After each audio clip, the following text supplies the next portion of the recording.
tuache kupokea malalamiko na matatizo ya watu kama salamu, kwamba huyu amenisalimia tu.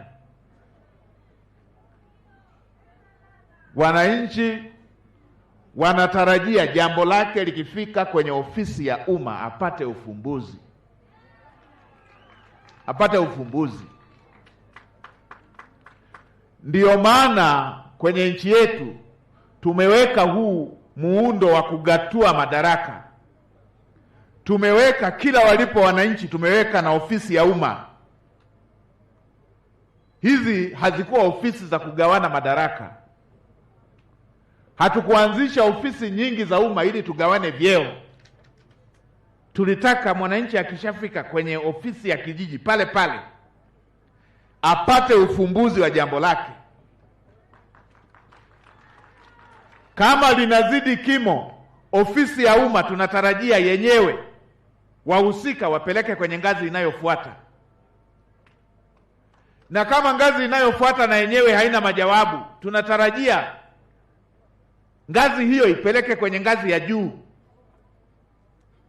Hiyo ndo dhana ya muundo wa utawala ndani ya nchi yetu.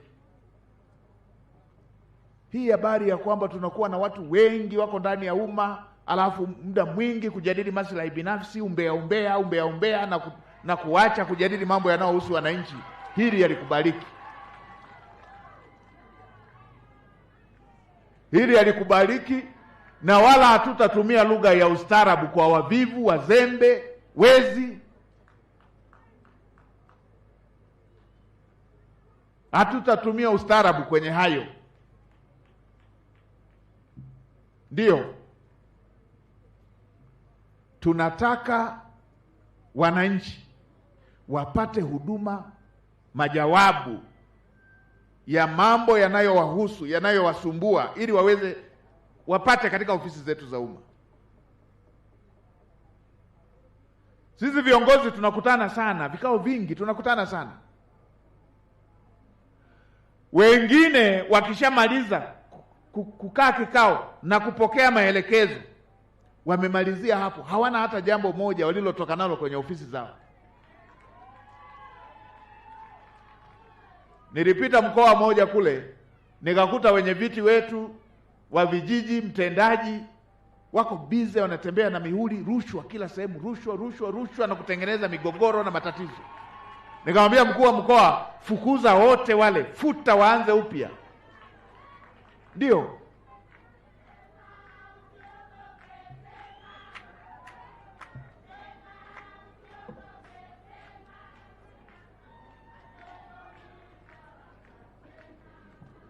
Asanteni sana. Na sisi wafugaji hatuogopagi kitu. Yaani usiogope simba afu uje uogope mvivu huko. Hakuna kuogopa. Karasoba yangi gwana. Ashe. Kwa hiyo haya nayasema, na napita kwenye ziara na nafanya kusikiliza watu. Hii isiwe ratiba ya ziara. Hii isiwe ratiba ya ziara. Hii iwe ratiba ya serikali ya kusikiliza watu na kutatua kero. Ndo maana halisi ya kuwa na ofisi za umma.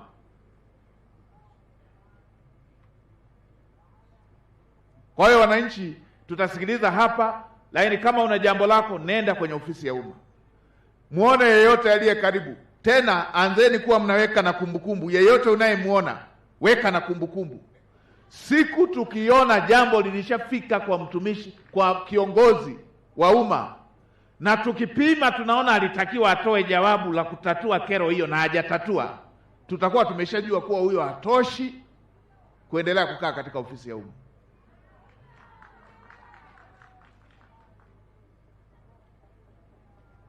Ndio.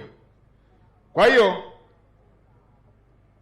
niwaombe mridhie tupate hoja kwanza, ndipo tuwaruhusu waheshimiwa mawaziri kusalimia na kujibu. Nilishaona yule